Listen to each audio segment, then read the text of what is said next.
Good afternoon and welcome to today's event. I am Maria de Mergis and I'm the Deputy Director at Bruegel, the think tank in Brussels.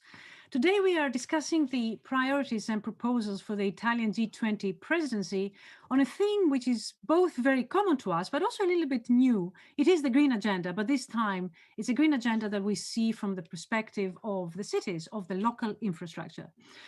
We are delighted to have with us a very distinguished panel from, dare I say, different parts of the world. So for some of you, it's actually a little bit early in the day. Thank you very much for joining us, and we look very much to the discussion that we will have. But before I do that, I would like to give the floor to Ms. Jeselsima Vigliotti, who is the Director General at the Italian Financial Treasury in Italy. Jeselsima, if you could set the scene for us before we start with presentations. Thank you very much, Maria, and good morning, good afternoon, and good evening to everyone. I'm very pleased to welcome all of you, including our distinguished panelists, to this workshop organized by the Italian G20 Presidency and Bruegel, which I would like to thank very much for its support. We all know that infrastructure will play a crucial role in the recovery phase, and this is the reason why the G20 infrastructure agenda for 2021 needs to be very ambitious. The pandemic offers an opportunity to reflect on new paradigms, to foster transformative growth and deliver a broad-based prosperity. The Italian G20 presidency has structured the G20 work plan on infrastructure around four main priorities. First, resilience and maintenance. Second, digital infrastructure. Third, sustainable infrastructure. And fourth, last but not least, inclusive infrastructure. And today's workshop actually is organized under this inclusive pillar. In our view, infrastructure should be designed to secure an inclusive recovery in which no one is left behind, to smooth the differences across territories, and to change people's behavior towards a more virtuous and environmentally sustainable practices. A large share of infrastructure is built and maintained by regional and local authorities, which account for a large share of total infrastructure spending. Local infrastructure is at the core of the provision of many services that can have an impact on the environment, such as water, waste management, electricity generation supply, urban planning, mobility, and land use. Increasing the quality and financing of local infrastructure is also key to meeting the Sustainable Development Goals. Indeed, many sustainable policies start locally. Building sustainable cities will be key to solving two of the most pressing challenges of our time: climate change and social inclusion. We cannot forget that local infrastructure in urban areas accounts for 70% of the sustainable infrastructure needed by 2030, as forecasted by the Cities Climate Finance Leadership Alliance. At the same time, urban contexts are responsible for 70% of the greenhouse gas emissions, according to the United Nations. This implies that local authorities' response will be crucial for a deep transformation towards a more sustainable and inclusive development. If we want to build more resilient, digital, inclusive, and sustainable infrastructure, we need to better support local governments. To this end, policies to leverage private sector funds at subnational level are needed, and the focus should shift more on quality infrastructure investment and encouraging sustainable investment to promote an inclusive and green recovery. An accurate planning and project prioritization that identifies, prepare, and structure sustainable infrastructure projects will be able to crowd in private sector financing and promote bankable infrastructure projects. In today's discussion, our intention is to focus on how local infrastructure could support a sustainable and resilient recovery, starting from an integrated top-down and bottom-up approach that could serve as a junction between local citizens-oriented infrastructure policies and national-level initiative for sustainability. The aim is also to highlight the challenges that local authorities are facing on financing and planning infrastructure and stimulate a discussion on how to support and strengthen the quality and sustainability of the local infrastructure delivery. This approach is fully aligned with the vision proposed by the Italian G20 presidency, which revolves around the three pillars, the so-called three Ps, people, planet, and prosperity. Let me conclude by saying that the main deliverable of our agenda in social infrastructure will be a high-level conference on local infrastructure to be held in September, hopefully in presence, which will include the inputs from this workshop and another on financing local infrastructure, which has been organized together with Istituto Affari Internazionali in February. We are very honored to have you all here today online with us, and we look forward to your valuable input to stimulate the discussion today on this important topic. Thank you very much for your attention. Thank you very much, Gelsomina, for setting the scene. You have given us both the priorities for the Italian presidency, but a lot of information that hopefully we can discuss more in detail. With that, I'd like to turn to the first part of our event today, which is to kick off remarks, presentation, I would say, by two of our guests. The first one is Amar Bhattacharya, who is a senior fellow at Brookings Institute in the US. And the second is Nicolas Poitier, who is a research fellow with us at Bruegel. Welcome both, and thank you very much for joining us. Please take about 7 minutes to make your initial remarks, and then we'll open up for discussion with the rest of our guests. Amar, you go first. The floor is yours. Thank you very much, Maria. So pleasure to follow Gelsomina, and it's wonderful that the Italian presidency is putting this on the top of the agenda and indeed connecting sustainable infrastructure to the local agenda. So can be very brief in my opening remarks because she covered the ground very well. Just some telegraphic points. The first is that, as she noted, sustainable infrastructure is indeed the key to inclusive growth, to development, and to climate. And if you look at the SDGs, pretty much every one of them, in one way or shape or form, is linked to sustainable infrastructure. Second, coming out of COVID will require coordinated investments across the world, and those coordinated investments will have in it very prominently sustainable infrastructure. Third, it's not just about recovery. Sustainable infrastructure is the path to sustainability and sustained transformation, especially with regard to the climate goals. In the next 15 years, the stock of infrastructure will roughly double. In the next 20 years, the world economy will roughly double. And in the next 40 years, urban population will double. In all of those, while all those transformations are happening, we know that we have to bring net emissions down to net zero by the middle of the century. And we know that we have to make great progress towards that goal by 2030. So we need, as she pointed out, significant transformations across energy, cities, food and land use, water, industry, innovation, and transport. Cities are not only, while they will play such a central role, they are also at the epicenter of the COVID-19 crisis. They have seen dwindling tax revenues, deepening inequalities, record unemployment, rising health costs, and increasing pressures on stretched public services. Cities account for 80% of global GDP, 75% of energy-related investments, and 50% of the population today, rising to 2/3 by 2050. They are therefore key for inclusive, resilient, and sustainable growth. Investing in cities as part of recovery packages can help national governments create much needed economic security and jobs today.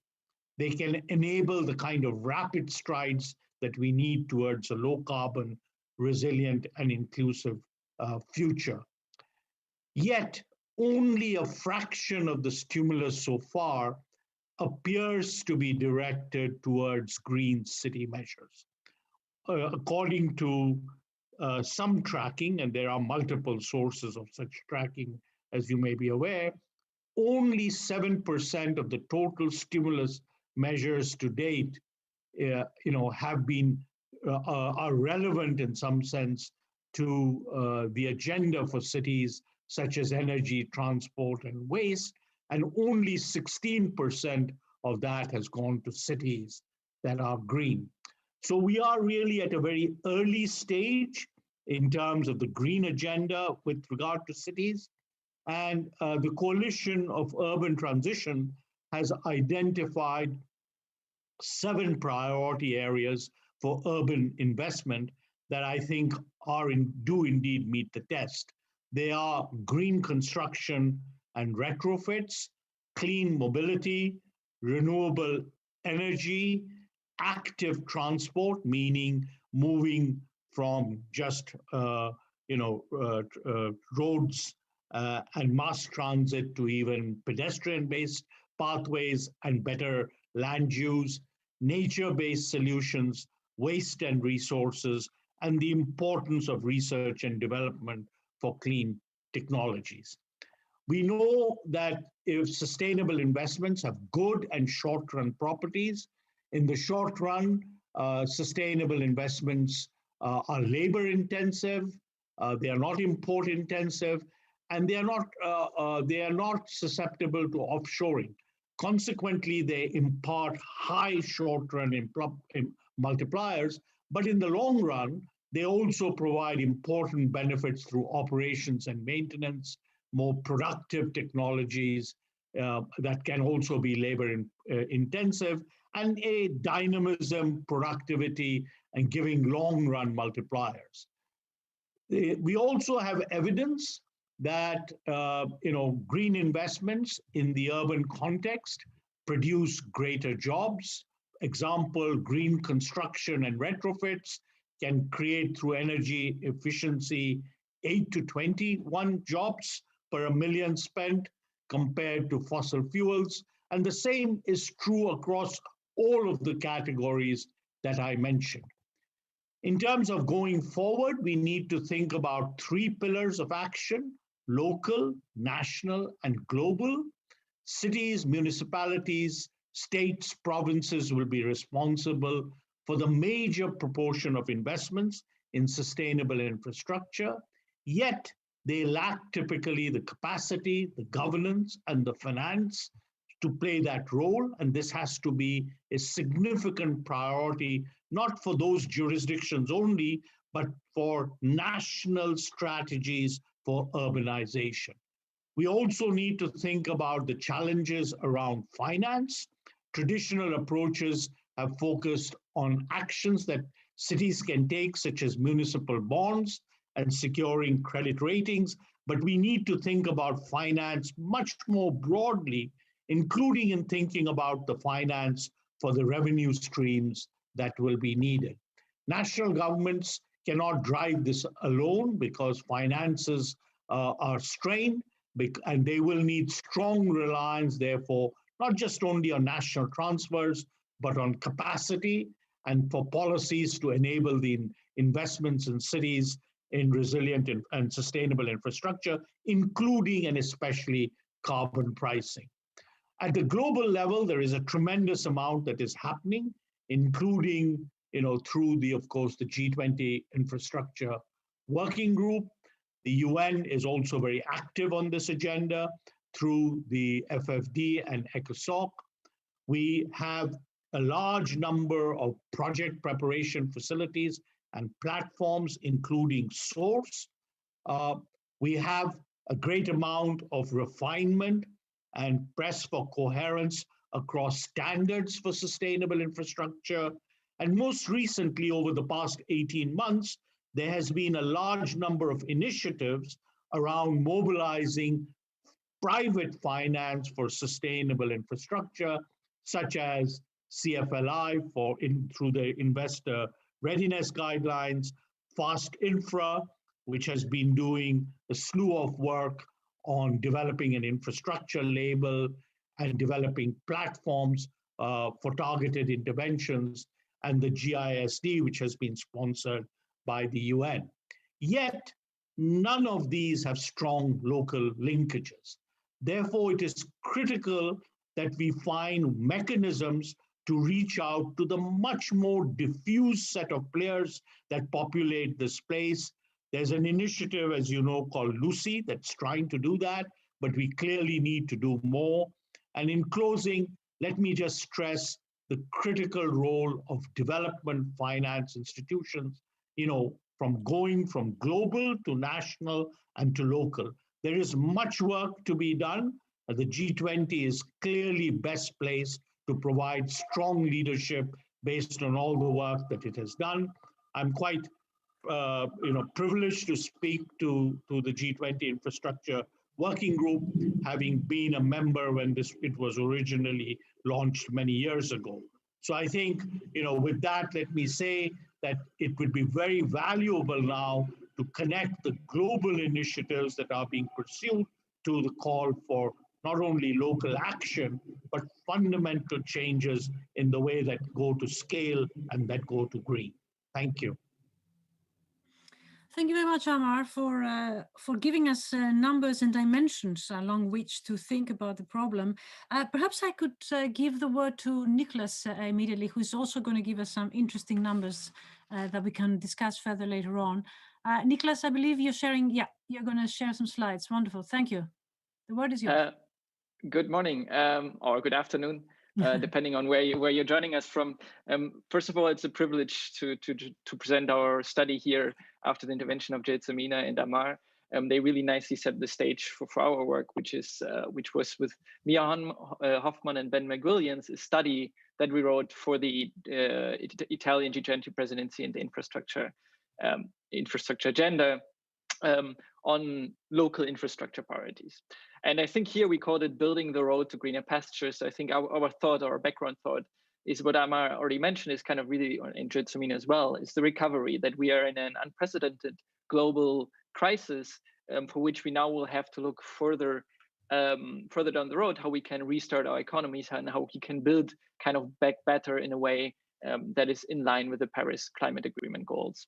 And we believe, and this is also, I think, the agenda of the Italian presidency, that local infrastructure is really key here, and that there is really a big role to play for the G20. As Amar already mentioned, so far the stimulus that we've seen often was focused on existing industries, was very brown in a way. It was a lot of fossil fuels, and we think for going forward we should really put an emphasis on green sustainable growth for the long term. Infrastructure investment has a positive and a pro-cyclical spillover, and especially green infrastructure here and local infrastructure can give bang for the buck for fiscal stimulus, for medium-term fiscal stimulus. The G20 here is really key. It accounts for about 80% of global emissions. It is a forum that really has the unique ability to influence their own policies, but also coordinate their own policies, but also to set the agenda for development finance, for international financial institutions, and so forth. And look at infrastructure here is really, if we want to reach the Paris climate goal, is really key. 70% of emissions are somehow related to infrastructure, either directly by the construction of infrastructure or basically by setting the stage for the economic activities that we do. So greening this infrastructure will be key. And this is, Amar already mentioned many of the statistics. Cities are really, in urban areas are really key here. Estimates go that around 70% of the sustainable infrastructure investment that we need to do by 2030 have to be local and in urban areas. And this is not just climate change, it's also the pollution that we get from our traffic, from our energy production. You might have seen the pictures this morning from Beijing, where you have really just a few meters of visibility due to smog. This is an issue that is spread around the globe. We have this in Europe to a lesser extent, but in many emerging markets. We also have challenges in water and waste management. Many emerging market and developing economies, there's a lack of access to clean water and a lack of sewage. But this is also true for some poor communities in the rich world of the G20, in the rich members of the G20. So these are all aspects of sustainable infrastructure that really benefit the health and the wealth of our economies that should be targeted by the G20. So the question that Mia, Ben, and I ask ourselves is kind of what are priorities for the G20 that should be pursued in the presidency? And I think there's like maybe 4 areas where local interest, where the G20 might want to focus on. The first is transport and energy infrastructure. I think it might be the most obvious one. I will talk a bit more about energy in a minute. The second is basically the energy usage of our building, but also where do we put these buildings? Are they resilient to the changes of climate change? Things like the desertification, things like increasing water levels. So we have to build in a way that is fit for the future. It is the improvement of water and waste management. And then basically the last one is the role that digital infrastructure can play, both in enabling sustainable, for instance, smart mobility patterns, but also just enabling growth. And many of these, all of these issues are issues that have to be tackled at the local level, where basically we think often of infrastructure as highways and high-speed railways, but this is actually the core of infrastructure, and there's a lot of benefits for local for people that can be delivered here. Maybe the most important one is the decarbonization of energy, which is about almost half of total emissions. It's also key to decarbonizing many of the other sectors. I think the obvious example is here transport, where the electrification of our transport, electric cars, but also the electrification of railways and so on, is key to making them sustainable. Electric sustainable energy generation has become very competitive. Solar in particular is now more competitive in most areas than fossil fuels-based electricity generation, but still G20 countries subsidize fossil fuels. This is an item that has been on the agenda for a very long time on the G20 agenda. And I think here really there should be a renewed push to kind of overcome fossil fuel subsidies and kind of provide the right environment for green energy generation. Another issue here that we want to highlight from our study is the construction materials, where we think for many problems, for instance, transport, we have solutions, technical solutions that we can see a way forward. What is really difficult is actually the construction materials. And if we ask for like a big push in building up new infrastructure, I think we also have to answer the question, how do we make sure that this is over the entire life cycle in the construction, but also destruction, green? And the industrial materials that we use in infrastructure, they're about 1/10 of our global greenhouse gas emissions, and they are very, very difficult to decarbonize. There are technologies nowadays that already exist to decarbonize, for instance, steel or aluminium, but they are not very competitive. And this is something where I think G20 is a very important forum. In Europe, we have this whole discussion about the carbon border adjustment tax.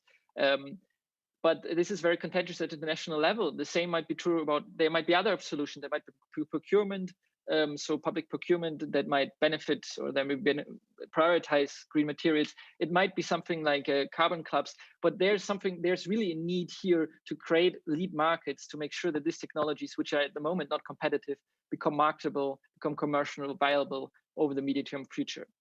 So, and the last, I think maybe one of the biggest issues for the G20 is the financing. Damar already talked about this. It's basically really that the financing access for local entities is much more difficult often than for national government. Capital costs are higher for sustainable projects often than for polluting ones. This is, for instance, true for solar, where solar is already competitive on a cost base, but for many regions, for many countries, and for many cities, capital is very difficult to access. And even if you have zero marginal cost or close to zero marginal cost with green electricity generation, if you don't have access to capital, you will not be able to build this. So really, the access to capital is key here. And local projects are often too small to really go to the market, and they might not be easily monetizable. And we think here that development finance institutions, multilateral development banks, and so on, can really help bringing in private lenders and increasing the access to finance. A last issue that I want to highlight is basically just, I think it's an old long issue, is basically just the waste of money that comes from corruption, non-completion, and delays and cost overruns. This is true in developing countries, but delays and cost overruns are also massive in rich countries. So I think this is something where still we don't have a solution, and where the G20 should look forward to developing a solution. So we came up with these 7 points, and I want to close with this. What we think the G20 should do, what they should put in their agenda on a new kind of green infrastructure agenda.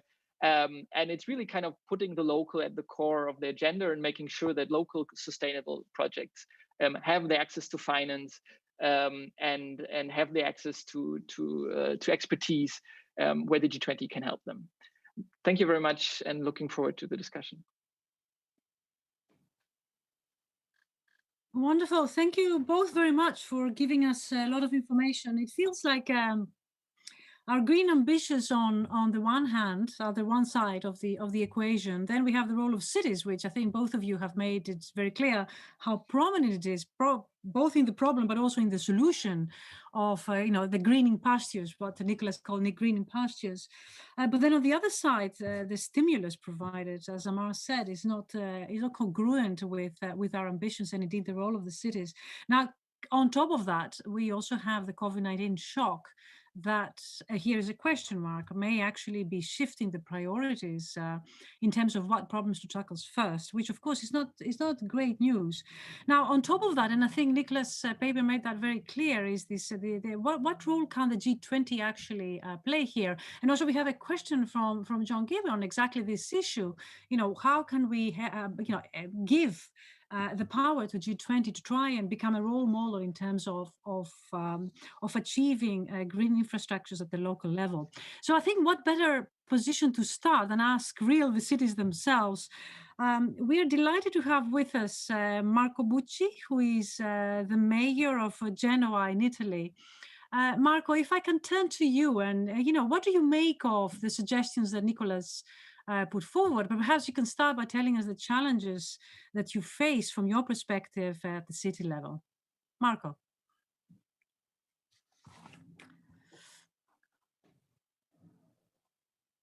Okay, thank you very much. I appreciate the invitation, and I appreciate time being here. And I appreciate also the G20 will be led by the Italian team. So that's a good point. I follow all the presentation. I do my compliments for the people that did the presentation. I realize, especially in the last one, that kind of agenda is exactly the agenda we have in our mind. So we have a common way of thinking so far. Let me start with a couple of things. First, everybody at the local level, every kind of local government would like to pursue a better city than what we found. Definitely is the goal of every mayor or every kind of citizen to do something better than what we found. That is the goal of everybody. We have been asked by the people that to leave the city better than what we found. This is absolutely critical. But living a better city means also to have a sustainable city. And when we call about sustainable city, sustainability is from the economic standpoint.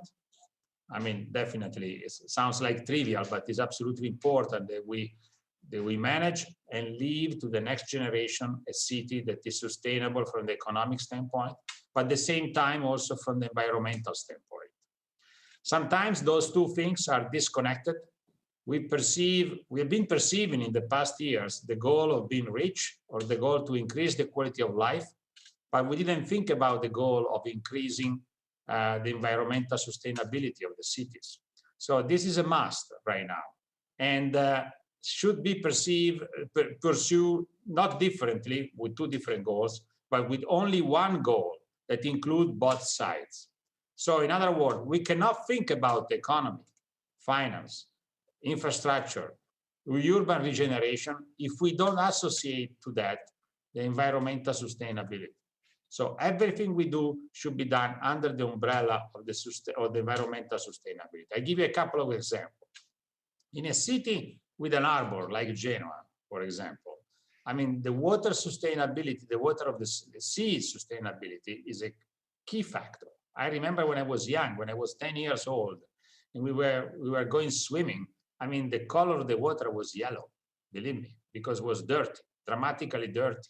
And right now is blue. It is unbelievably blue because somebody in the last 40 years create all the water management in order to avoid that bad water was going into the sea. And that was a big, big improvement. Right now, for example, when we got all the ships in the harbor and the ships are docked to the harbor, they're using their own engine instead of using electrical power. And that's create a lot of pollution. So harbor development, that means infrastructure at the sea, must be developed, keeping in mind that when the ship is docked, has to be used electrical power instead of using their own engine. That's what we call cold ironing. This project is absolutely critical because in a city like Genoa, for example, most of the pollution is coming from ships. It's not coming from building or cars. When we talk about land infrastructure, for example, and there is a local infrastructure inside the city, and there is a national infrastructure that is railway and highway from the harbor to the land and to maybe also to other countries. This means carrying a lot of TEUs. I'm sure you are familiar with TEUs, that are the containers that are where there are all the goods that are on the ships. And carrying those containers require a lot of trucks and a lot of trains. And this is potentially a very important source of pollution. So we need to find a way to separate the two infrastructure and having an infrastructure fully dedicated to the goods and an infrastructure fully dedicated to the people that are inside the city. Those are projects that we are developing right now, and those kind of projects must be directed by environmental sustainability. Otherwise, there is no future for the city. I mean, let me give you one last example, the digital infrastructure. This is a key, especially in those days with the COVID. We realize how being connected through digital is absolutely critical, is important. The more we can connect it with digital, the less we're going to use the car or transportation to get one close to the other one.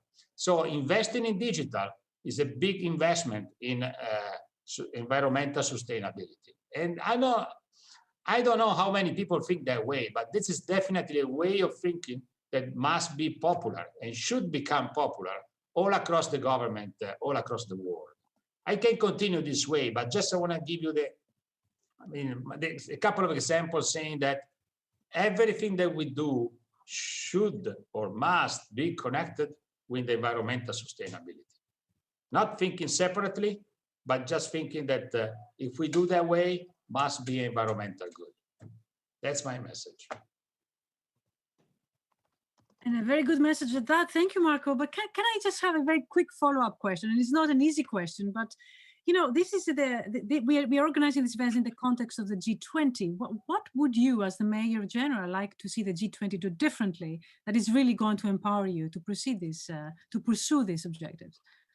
It's a very good question. And I don't know if I have an easy answer, but I have a straight answer. That means I would like to have people involved in that. Generally speaking, let me be honest, those things are walking on a higher level, and they don't see people connected. They don't see people involved in that. And when I say people, it means the normal citizen. When I say people, means what we call in Italian, I don't know if it makes sense in English, but in Italy we say the man of the street, okay, or the woman of the street.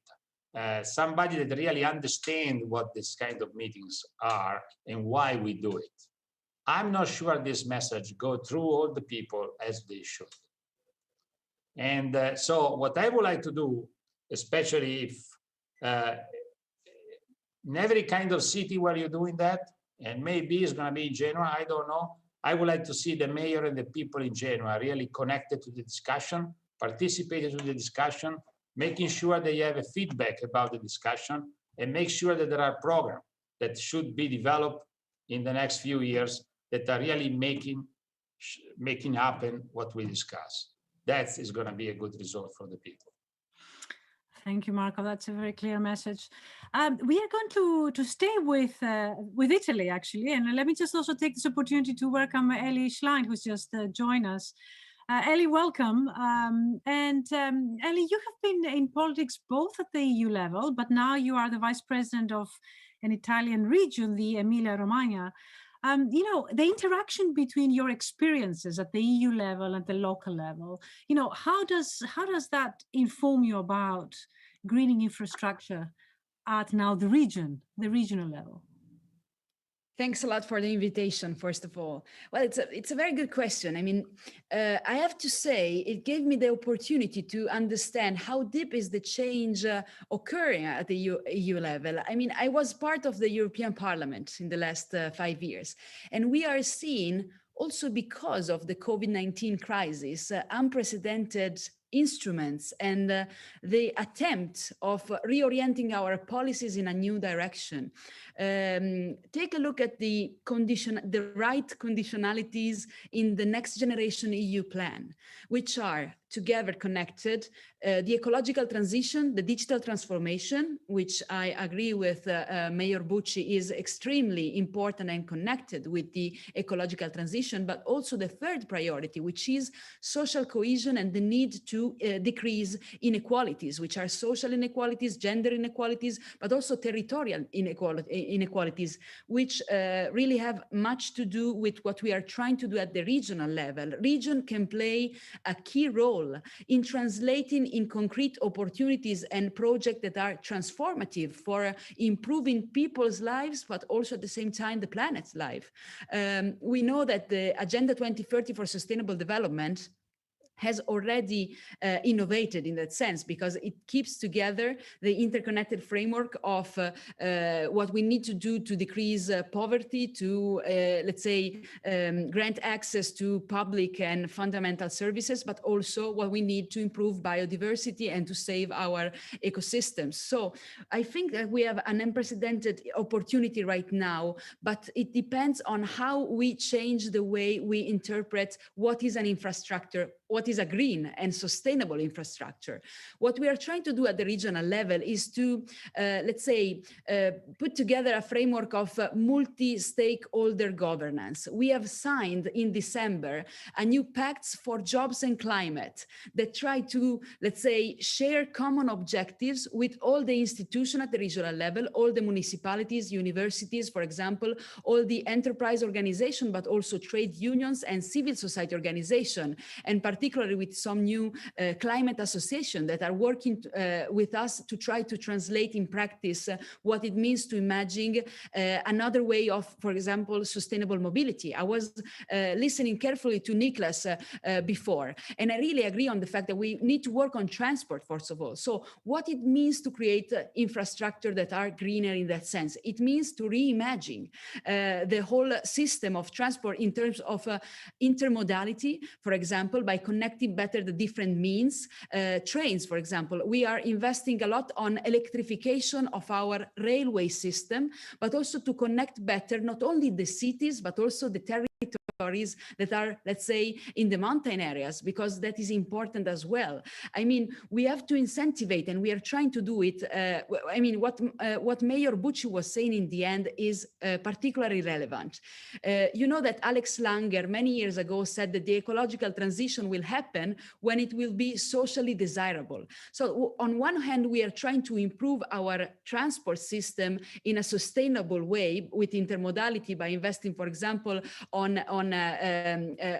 bikeways, let's say. It also means to change our way to see how tourism works. What is a green and slow tourism today in a region like Emilia-Romagna? I'll make you a concrete example. There is a fantastic project that we are supporting that connects Venezia to Torino through the Po River, which is key because it means rediscovering a lot of, let's say, economic activities. For example, the local production of food, which is particularly important and excellent in the area. So we rediscover by also also improving a tourism that is not, let's say, a tourism of a quick stop and go, but trying to rediscover entire portions of territory. But I was saying, to connect with the social aspects, we are incentivizing, for example, by creating public transport free for young people. We have started last year, even if it was a difficult year for COVID, but we started making it free for people up to 14 years old.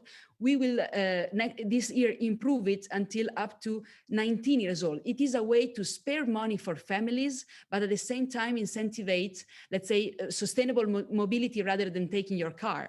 So to keep together these challenges is the way forward, I think. And we're trying to make the transition convenient, both for families and for enterprises. So the region can have really a key role in implementing, imagining the projects for the use of the next generation EU money, and also the multi-annual financial framework that is fortunately strengthened. But we need to work together at all levels of government to make it a concrete and comprehensive strategy. So this is the way we are trying to work a way of a better future, let's say.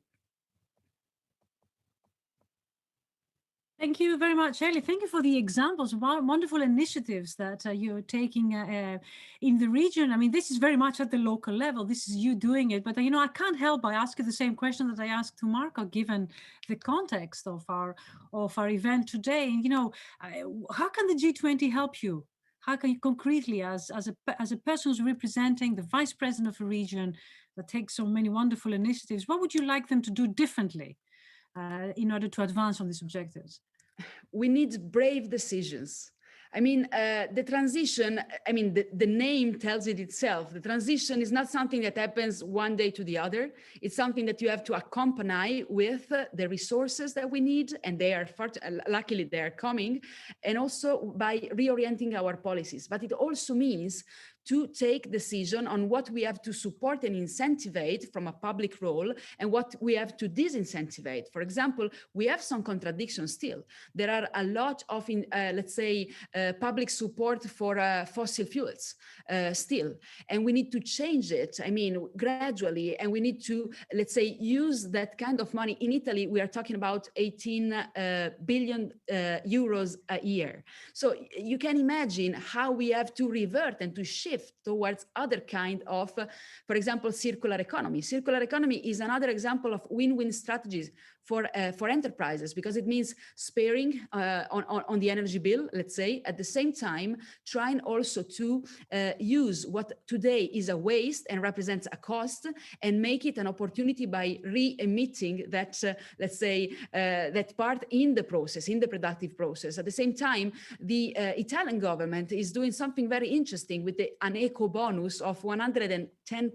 It means that for families and enterprises to work on energy efficiency of their buildings, it will be not only convenient, but they also can, let's say, gain something out of it. So I think this is the way. What can the G20 do for us?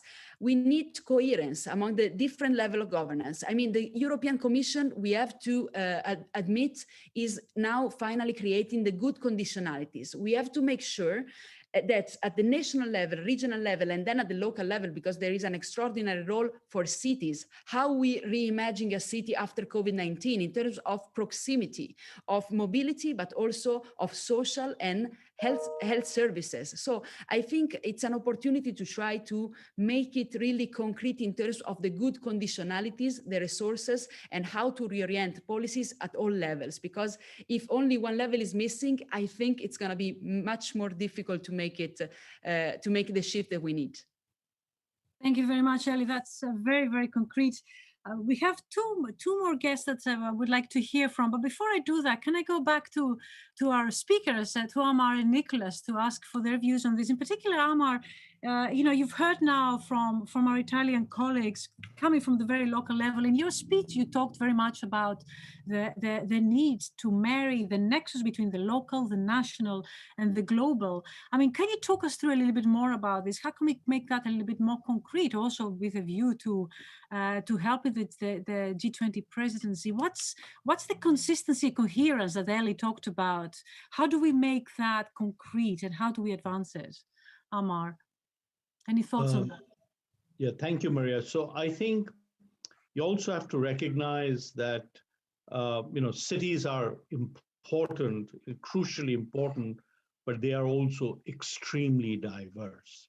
Okay, we have the Milans of the world, which are really sophisticated, administrative, structures, and can really lead on the agenda, as indeed Milan is leading right now.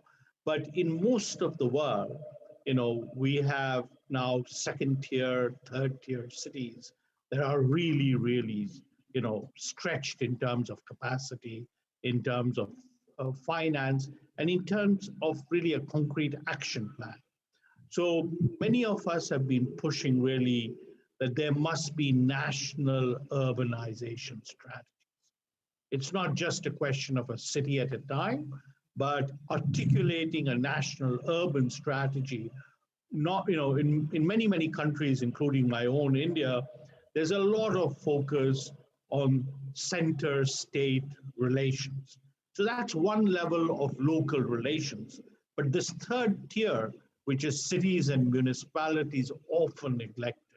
So we need to come up with structures that can, in some sense, help cities, that can hold cities accountable, and that can build a system of finance which accelerates, as was mentioned, the access to private finance. Because without that, you can't really pursue the ambition that we are looking. I think in terms of the areas of action, I very much agree with the points that have been made. I don't think there is much disagreement. I also think that there's a big disconnect between the global agenda right now and the local agenda. And so we need a partnership between, the global structures and again, national governments to push the urban agenda. And I'm sure we will hear from our colleagues in the multilateral development banks, but this is an important priority that they are pursuing right now. So we really need, in some sense, a scaling up model rather than just one at a time kind of city support. Wonderful. Yes, we will hear from Matthias in a minute. Nicholas, can I turn to you also and ask you the same question, but also weave in some of the comments that our audience are making. You mentioned it yourself that the G20 is subsidizing fossil fuels. Ellie called for coherence, and that would be surely one point. And in fact, Joseph is also asking, how important do you think the EU carbon border adjustment mechanism can be in providing some of this coherence in line of what we observe? Nicholas? Yes, thank you for the question. It's so I think first on the coherence, I think this is maybe the main or one of the most crucial points, is that really I think the local communities know what they want and they know what's important to them, but often the incentive, what the national governments can do is set the incentives, and often fossil fuels are here really the prime example, but not the only one. The incentives set at the national level are not in line with the goals. The access to kind of the right resources to do the same, to do the right things, to build sustainable infrastructure for the people, to build sustainable cities, to build livable cities.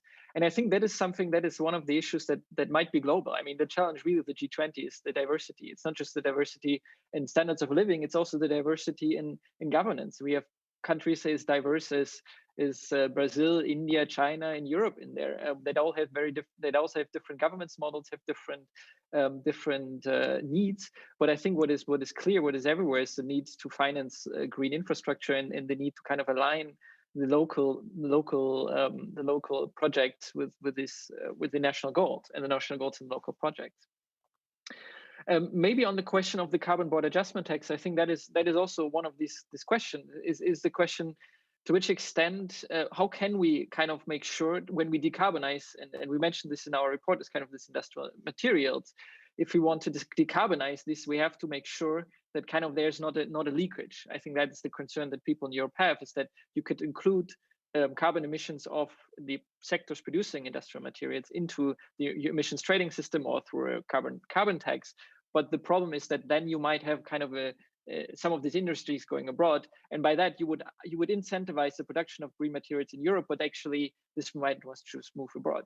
And I think this is one of the really difficult question here, is that many other countries and many other people outside of Europe have a very different view on this, because it's often seen as a protective issue, where basically developing countries and emerging markets are asking themselves, so basically we are supposed now to pay a tax. So we have this principle in the Paris Climate Agreement that that poor countries should have different standards than rich countries. Europe polluted a lot in the past. We might not be as polluted now, but if you look at the stock of pollution, we are really much up there.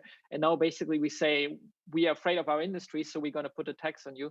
I think that's what makes it so contentious, and I think that's why it's so important to discuss this on the G20 level. That there is kind of a solution that is not just, that doesn't lead to conflict, and that is kind of aligning European interests, green interests, with the global carbon agenda. Thank you very much, Nico. It's quite clearly a role for the G20 also here on the when it comes to the carbon tax adjustment. I will come to the issue of finance, and I think it's important that we spend a little bit of time thinking about access to finance, and the both public and private finance to advance on the local greening, the local infrastructure. But before we do that, I'd like to go on the other side of the ocean and perhaps hear from another local perspective. This time, Adriana Calderon, who is joining us from Panama. It's a little bit early for you. Thank you very much for coming to us. You're a climate change analyst at the Ministry of Environment. Adriana, tell us whether the views that you've heard from our Italian colleagues resonate. And indeed, what are your perspectives when it comes to greening the local infrastructure? Yeah, thank you very much. Thank you very much for the invitation of Panama and the Ministry of Environment to be part of this discussion. Well, first, I echo the thoughts on the digital transformation. I think for Panama, the pandemic has also brought like good stuff for us. We have changed from a remote working mode, and we have succeeded in this. So now we are aiming for, especially for public institutions, to change to this remote type of work. And in terms of infrastructure and what have we been doing? Well, Panama has reached an important milestone in December 2020 last year by recently updating its national determined contributions at the heart of Paris Agreement. And we have included infrastructure and one of our prioritized sectors, stating our belief in the urgent need for a transformation.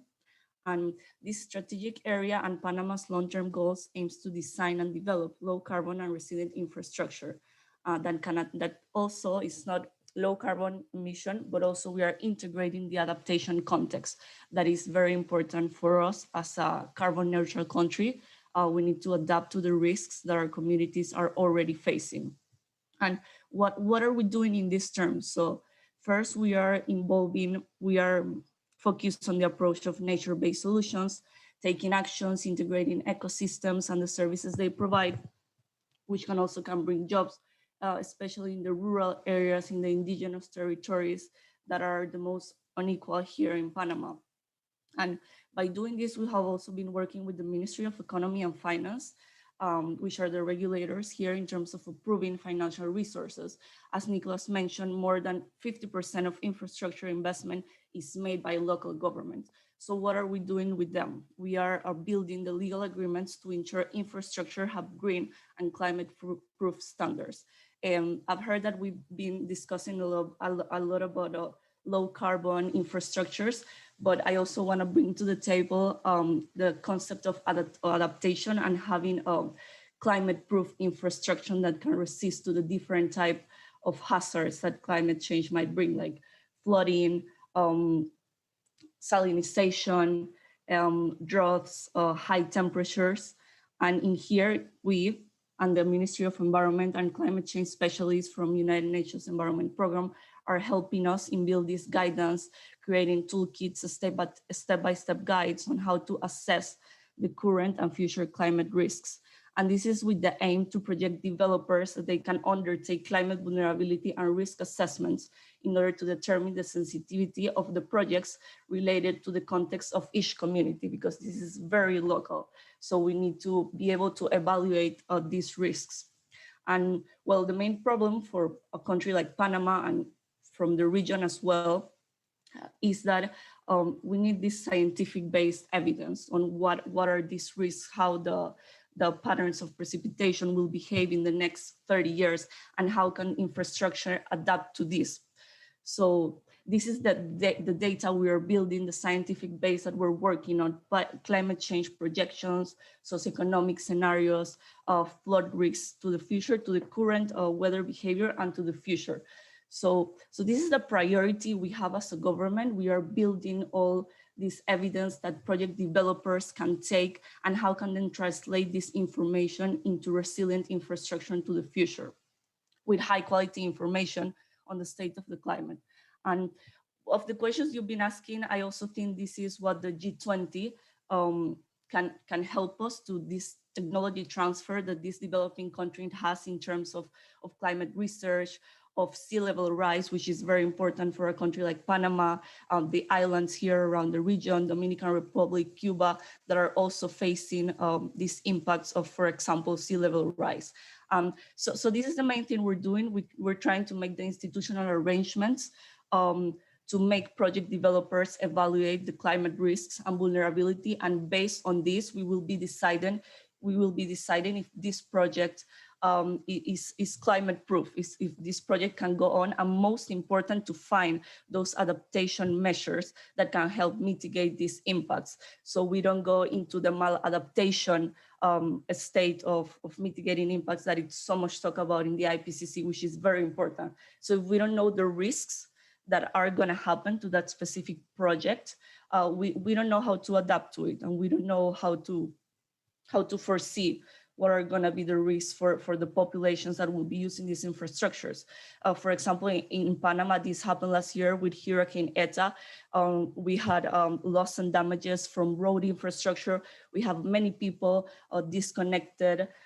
They didn't have light, they didn't have access to water. So this is very important that we plan ahead and we can foresee all these potential impacts, and to include all of these risk assessment and adaptation projects into the whole project life cycle. And of course, we're also working into the mitigation aspect. We're promoting the use of low emission technologies, energy efficient buildings, climate proof as well, that can aid in the lowering of emissions. But for us, it's not only important, as we have mentioned here, not only at the initial stage, but also the whole life cycle. So we are aiming for projects to calculate their carbon footprint for their activities, depending on the project they're gonna be and they're gonna do. We have also launched a first national program of reducing your footprint. This is the title of this program, which encourages public and private organizations to reduce their carbon emissions through energy efficient technologies and the use of renewable resources. Also, in legal arrangements that we're doing, we're changing the environmental impact assessment directive. So they mandatory include climate risk assessment, vulnerability, and the calculation of footprint. And then we can also give a go or no, depending on the type of project you're gonna have and if you're adapting correctly to what the main risk will be for climate change. So yeah, we are looking forward to build the capacity here in the country level, to build the capacity in all the institutions. A lot of institutions are lacking information about what climate change is, what mitigation is, what adaptation is. So we can provide the technical assistance on how to drive clean and resilient development. So yeah, this will be my saying about what Panama is doing and what we as Ministry of Environment are doing. Thank you. Thank you so much, Adriana. It's really fascinating, you bringing in the small country perspective. It's quite impressive to hear your dedication on listening to science and understanding risks is not to be assumed these days, and then building up the capacity. And in fact, this is something that one of our viewers is asking, that, acting local requires skills. Naomi Gallo is asking, and competences at the local level. Do you think that perhaps one of the G20 priorities should be to provide a technical assistance exactly on the issues that you raised? Would that be a concrete help to the country's needs? I absolutely believe so. I think we need the help.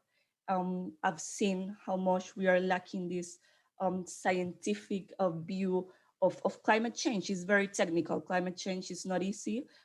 We can't really predict what's going to happen, but we can have different scenarios where we can action on. So yeah, I think technical transfer, all the developing countries, they do have the tools, they have built the tools, and they know what is going to happen at global level. They know what it's going to happen in their coasts, in their shorelines, but we don't.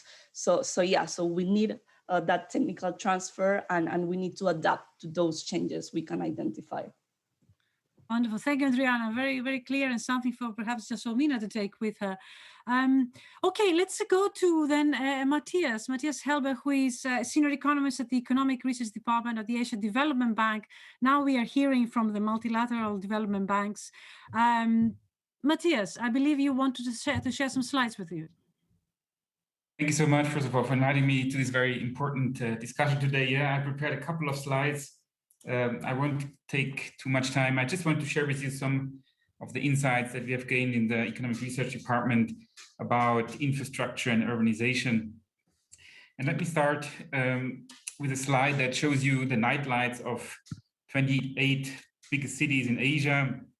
In 2019, we finished a report on urbanization in Asia, and we tried to better understand what are the main features of urbanization, because as we have heard from the previous speakers, urbanization and infrastructure is very much connected. And what's important to notice is that for Asia, urbanization is really a very important trend. It's marking not only cities, but the whole society. And that's why we thought it's very important to better understand this trend. So we looked at the satellite night lights, and so that's the better way to measure urbanization, because then we have a unified definition of what is actually a city. And what we found is that urbanization is going on in a very high speed in Asia. We have about 130,000 people moving to cities every day. So it's an enormous challenge for cities to accommodate all these people. At the same time, urbanization, of course, generates a lot of benefits. And what we found doing a lot of empirical work is that when you bring people and firms together, you have positive effects in terms of learning through spillovers of ideas and knowledge. You also have benefits in terms of matching of input and output markets, and also sharing of resources. And of course, infrastructure is one of the important resources that you can share in a city. Now, of course, there are a lot of challenges attached, and I would like to talk about this a bit more, but just to mention a few. Of course, what we see, this urbanization is very fast. So we have a lot of unplanned urban expansion, which of course causes a lot of headaches to mayors in Asia. We have a lot of traffic congestion. We have also very high housing prices. We estimate that over 90% of the housing prices in Asian cities are above 3 when you look at the price-to-income ratio. And of course, when it comes to high housing prices, that also means that a lot of housing is actually inadequate, which again is a major concern. Now, we try to look a bit at how we could realize the promise of cities. So how can we make sure that cities deliver?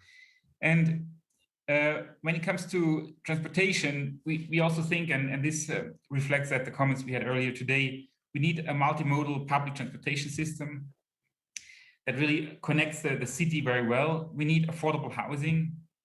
We need much more flexible land use planning and regulation. And not to forget also a good business environment, because of course a city thrives from its prosperous business and economy. And of course at the core should be the consideration of environmental sustainability and resilience. And to the right-hand side, you find some bullet points about urban systems, because of course cities are connected, but they're not only connected among themselves, but also they have important linkages with the rural sector.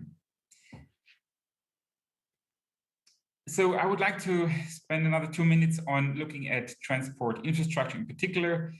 In Asia, we estimate that for in the coming 10 years, we're going to see 1,000 new stations being built in cities, because we really have a huge problem of traffic congestion. And almost all cities, they're planning to spend massively in public transportation. And of course, ADB is supporting their efforts to build more mass transit. But of course, they come with a high price, and now due to the COVID-19, there is smaller fiscal space. So cities struggle to finance all these new transport infrastructure projects. So we're currently looking into a new idea of how to finance infrastructure for transportation in Asian cities. And this is just an example of infrastructure project that was realized in Metro Manila over the last 20 to 30 years. It's a metro line that was built through the city. And two colleagues of mine, they looked at the evolution of the land values along this metro line.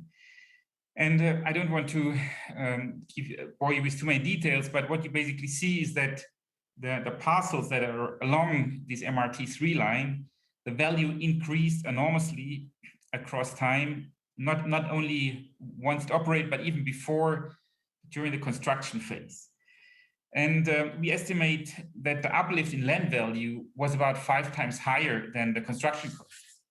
So we're now looking into using this so-called land value capture mechanism or spillover effects to finance infrastructure, because we think it gives especially the local authorities a new source of financing of infrastructure. And it could start a kind of this virtuous circle of value capture where we actually generate new revenues that then can be used to finance new transport infrastructure. That's all from my side. Thank you very much. And these are some publications where you can read more about our current thinking on this topic. Thank you very much. Thank you very much, Matthias. That's actually quite a fascinating idea, the value capture and how you can exploit it effectively, given that it's solving the problem of decongesting the system, but at the time it's self-financing. If I understand the virtual aspects of this capture, you know, I mean, if I may stay perhaps with you for a minute, because you come from, if I may say, the financing side of things. Thank you for sharing with us the Asian experience. If I could perhaps zoom out a little bit and talk more about finances. You know, Almar talked about finance, but also there's questions coming from our audience on how to finance all this at the local level, at the national level, and of course at the global level. In particular, you know, Catherine is phrasing it from our audience, is phrasing it on the how to encourage private finance, and of course the role of G20, the role of G20 can play in all of this. What are your thoughts on sort of the synergies that we can have at the different levels of governance to encourage private finance and of course public finance at the same time? I think, yeah, there's a lot of synergies, and of course also a big agenda ahead of the public sector, because I think one of the issues is that the private sector, they want to have some security when it comes to the future. They want to know what they can plan for the next 10 to 20 years. They also need to have a framework in terms of taxation that is secure, that provides them with a revenue stream that they can build upon. And then I think it's possible to crowd in the private sector, because of course there's a lot of capital around. Also in Asia, a lot of this capital is still leaving Asia. But I think there's a good chance that we can keep this private capital in Asia to actually finance infrastructure in Asia. I was wondering, thank you very much for this, Matthias. I was wondering if our speakers, Amar and Nicholas, had something to add on the finance. It's an important chapter of the whole agenda, and you know, advancing on finding the right means would be as important. Nicholas, any thoughts on this? Yes, so I think this is a crucial question. So we have on the global stage, we have very, very favorable financing conditions in developed economies for the national governments. We had for a long time, or for a bit of time now, negative interest rates for many European countries. There's a lot of capital around that is looking for a way to invest. And I think the challenge really is to use that capital to kind of channel it into through these local projects that often have problems financing. And I think the big issue here is that often, and I think this metro is a very, very nice way of going around this problem, that often it's not really clear how you get returns from this project. It's a relatively small project, maybe not a metro, but even a metro, if you think on the global stage, can be a small project for an institutional investor, for instance. So how do you really connect the institutional investors that have the finance, that look for secure ways of investing with this local projects? And I think here is really a major role that the developing finance institutes can play, and that the G20 can play in kind of creating the conditions to crowding in this capital. Oh, okay, thank you very much, Nicholas. Jessamine, at some point we will have to come back to you with your thoughts on all of the things that you heard, including on finance. Amar, before we do that, if I can go back again to the panelists, Amar, do you have any thoughts on how to accelerate, find the money really on the private side? This is a fundamental challenge, and and let me just pick up on 2 points that were mentioned. One is the fact that we do not price the externality means that, of course, the private sector will not find it, incentivized, as it were. So not just carbon pricing, but fossil fuel subsidies everywhere is a major disincentive to investing in and financing of the right kind of infrastructure. Second, especially as far as emerging markets and developing countries are concerned, a second point that was made is that the cost of capital is extremely important for sustainable investments because they tend to be more capital intensive relatively. And at the same time, as was pointed out, it is easy to buy a coal-fired power plant at subsidized cost in today's among providers, yet solar power costs in a country like India 8 to 15%. So those two factors have to be kept in mind when we think about the finance story. The third factor, which Matthias had laid out, is infrastructure has two characteristics that we need to keep in mind. One, the return comes in over a very, very long period of time. And second, a lot of the return is about spillovers, okay? The direct user that uses the metro maybe taps 10, 15% of the benefit of that metro. Yet in the revenue models we use, we try to get all the revenues from those users.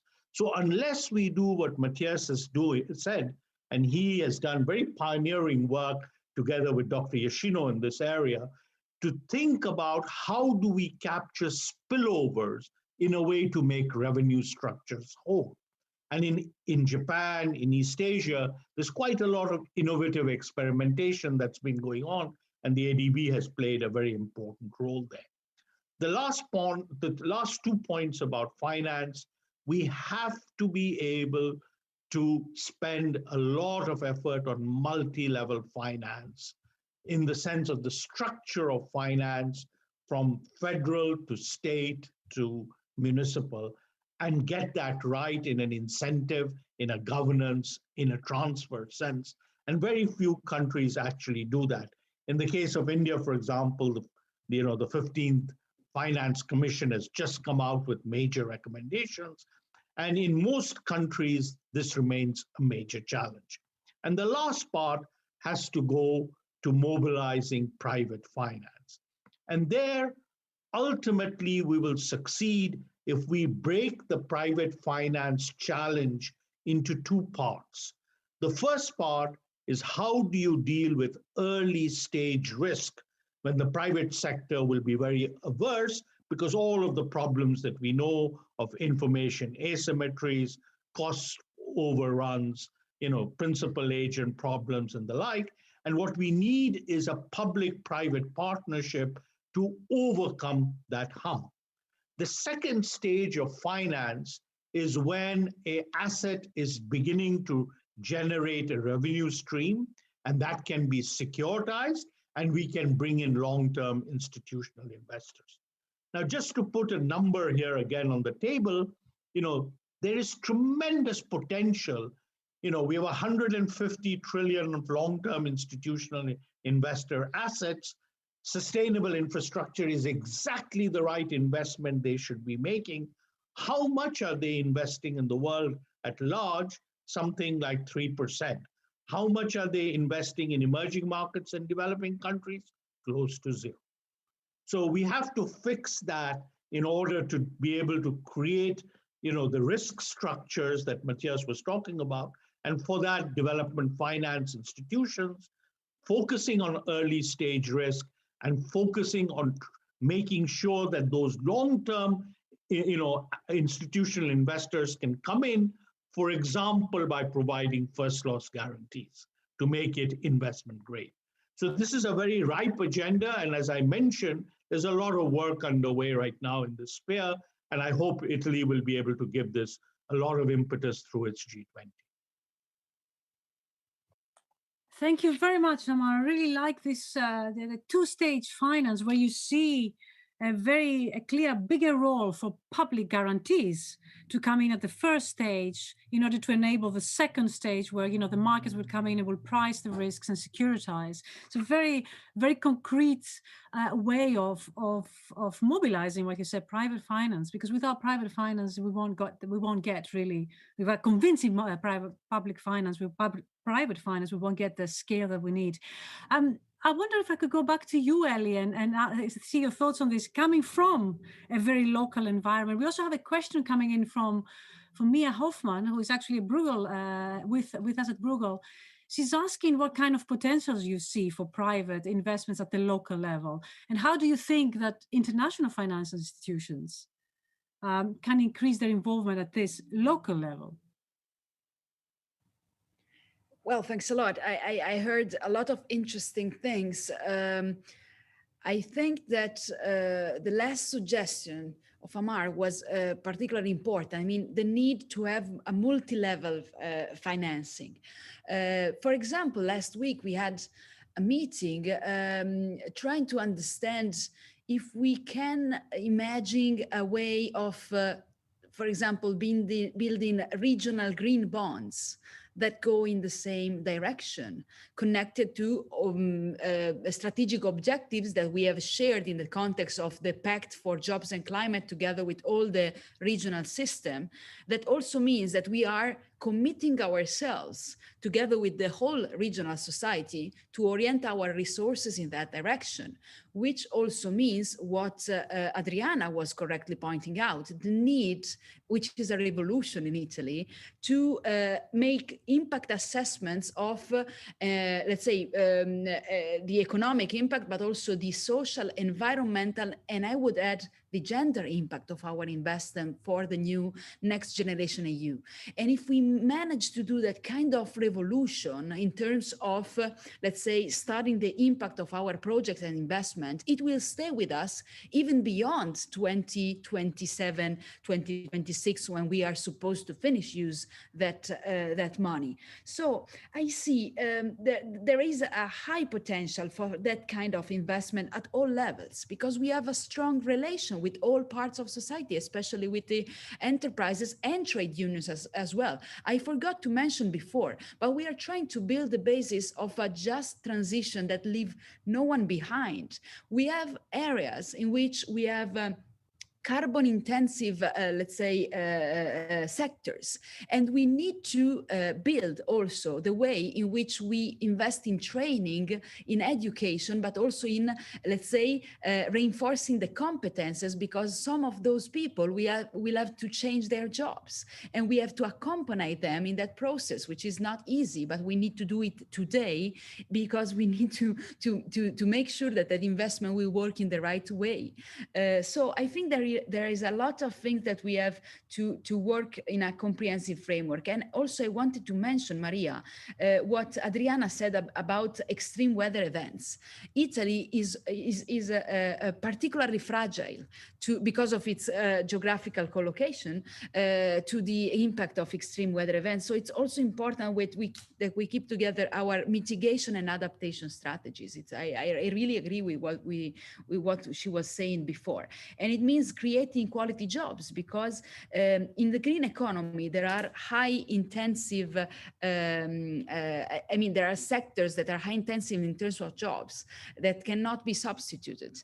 And this connects again with the digital transformation. So it's a complex transition that involves all sectors of society, and obviously the institution needs to invest in training of public administration at all levels. Otherwise, we will not have the capacity to project new projects that in a way make sure that we reach this new direction and we contribute to the reaching of the SDGs at the global level. So I really learned a lot today, and I have to thank you. I see a strong potential for working also with private investors, but I'll tell you more, because there is a public interest and a new sensitivity into society, especially in the young generation.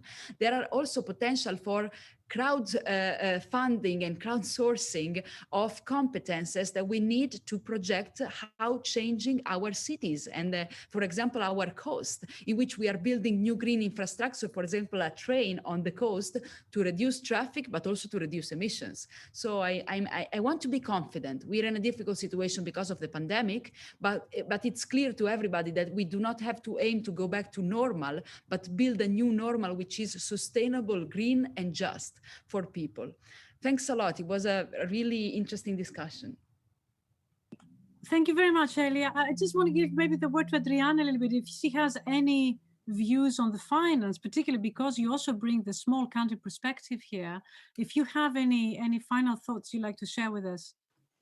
Yeah, I think, for example, here, the access to finance from International Development Bank, World Bank, requires for countries to make this environmental impact assessment and climate change risk assessment.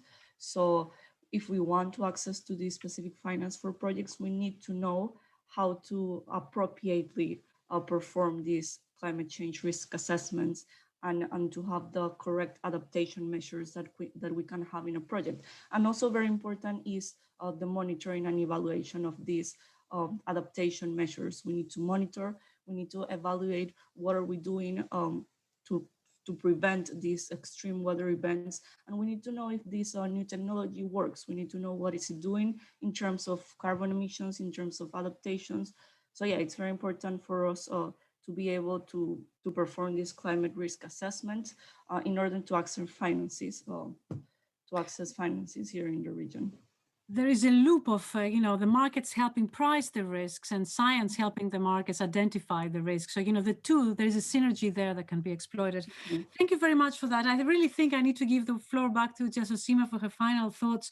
We've heard a lot of very interesting thoughts, which I think you can take with us as we close here on the need for coherence and where the G20 can actually play a role in that. We heard from Adriana the need for technical assistance and information and science. And, we heard a lot also about enabling different layers for finance to be enabled. Jasmine, I'd like to give the floor back to you as the presidency of the G20 now, and your final thoughts on what you've heard.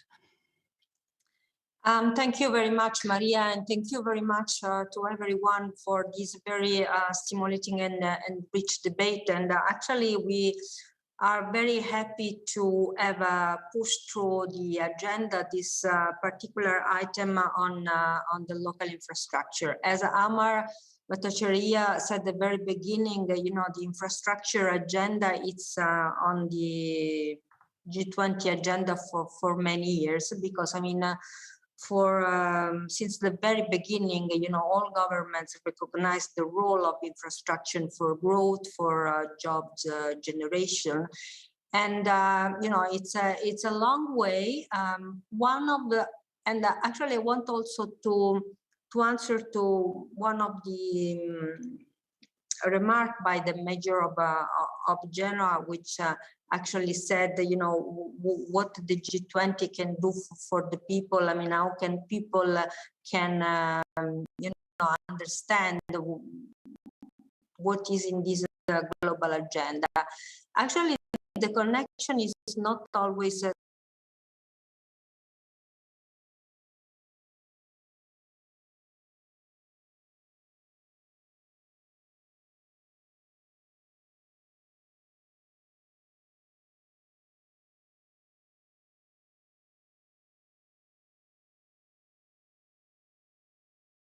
G20 is a consensus process, and that's why, for instance, that for 4 years we didn't talk about green agenda. We didn't talk about environment. I mean, luckily now the you know, the system has changed, so the green agenda and the sustainability issues can be posed on the table, and actually there we can work on practical solution. You know, the concreteness very much depend also on the degree of consensus that we can achieve. You know, on the quality standards, on the quality principles on which infrastructure should be founded. Not all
standards, he has to recognize the returns, and you know, we have to transform this infrastructure into an asset class. And in this regard, I think that you know, the Italian presidency can do a lot also on the investing in sustainable infrastructure. If we think about pension funds, you know, and many institutional investors who actually want some guarantee, and in terms of sustainability. In that regard, what we need is that we progress, for instance, on the financial disclosure, on what could be the, you know, the climate related to risk of an activity or a project. What we need is that we have some scoring about the social and governance aspects. And actually, we see a lot of interest there. All these issues are on our agenda. And you know, actually, what we need is a comprehensive approach, because, you know, we have to align the you know, the macroeconomic aspects. We need to align the structural impediments, the regulatory bottlenecks, at the same time also to look at what could be the best and the better financial incentive. You know, also on the macro policies, a lot can be done. We heard about, you know, subsidies to fossil fuels. We talked about, you know, the low price of carbon, you know, and there, you know, there are many things to be done.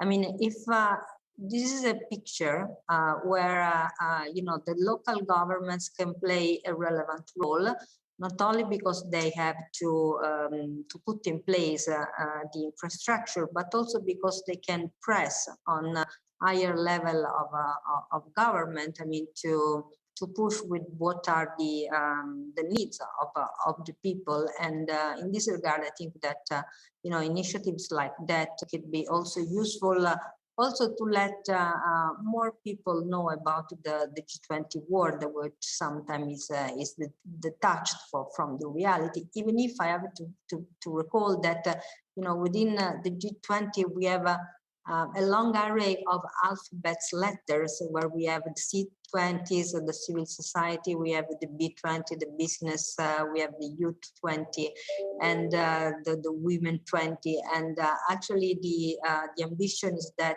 to reach the widest possible array of people, so that also the global agenda can can come to the benefit of everyone. So thank you again for the invitation.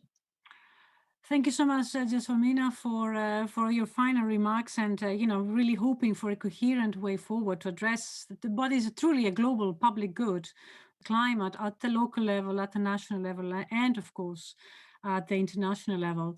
I'm afraid that's all what we have time for today. Let me take this opportunity to thank you all for joining from different parts of the world. It has been really a very informative and fascinating discussion on a very, very important topic. Thank you for joining, some of you early, some of you late. It's been really great, and I wish the Italian presidency all the success and hope for good outcomes of the presidency. Again, thank the two speakers for taking the time to present their thoughts, and for all of you for participating, and to our listeners for tuning in.